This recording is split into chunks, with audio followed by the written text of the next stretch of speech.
I'm Leo Sidran with The Art of the Story. This year marks the centennial of Miles Davis, a musician whose influence still shapes the sound of jazz years after his passing. Friday, March 20th at Flushing Town Hall, trumpeter Jimmy Owens will lead a group of artists, nearly all of them NEA jazz masters, including Owens himself, in a celebration of Miles. The band includes Kenny Barron, Terry Lynn Carrington, and Donald Harrison Jr. For Owens, the connection to Miles Davis isn't just historical, it's personal. The story begins in Harlem in 1958, when Jimmy was a 15-year-old trumpet player. He grew up in the Bronx. His father worked nights at the post office, and one morning he came home with an idea. He says, listen, Miles Davis is going to be at Small's Paradise next week. Why don't you come with me to see Miles? There was a matinee on Sunday, and we decided to go to the matinee. They went to the Sunday matinee at Small's Paradise. During the break, the teenager wandered up to the bandstand. Miles's trumpet was sitting inside the piano. Then, suddenly, Miles himself sat down. Miles sits down at the piano and starts to play a few chords, and he says to me in his voice, hey, kid, you play trumpet? So I said, yeah. He reached into the piano and grabbed the trumpet and said, yeah, play me something. So I go to take his mouthpiece out. He said, what you could do, play without a mouthpiece? I said, no, I got my own. And I put my mouthpiece in and I played Walking. Ba ba da da boo boo doo da boo boo doo boo.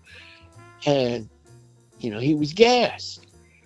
And now the rest of the band is coming up on stage. And you have to understand, this wasn't just any band. It was the classic Miles Davis Quintet with Cannonball Adderley, John Coltrane, Paul Chambers, Jimmy Cobb, and Bill Evans, all filing back onto the stage. And the 15-year-old Owens standing among them. Stories about Miles Davis often emphasize his toughness, the reputation for being distant or intimidating. But Owens says the man he encountered that day was something different, even shy.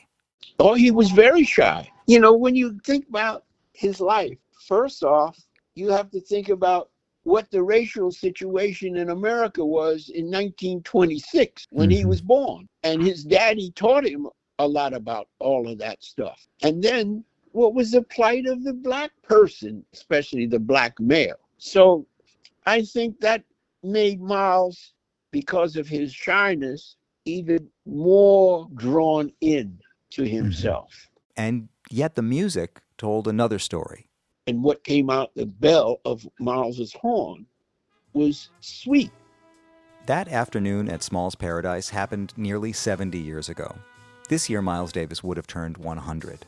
And Friday night, March 20th, at Flushing Town Hall, Jimmy Owens will begin the tribute concert exactly where his own story with Miles began. Ba, ba, da, da, ba, ba, da.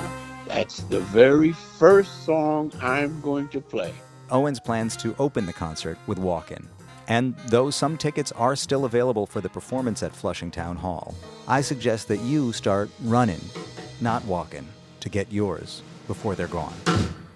I'm Leo Sidran, WBGO News.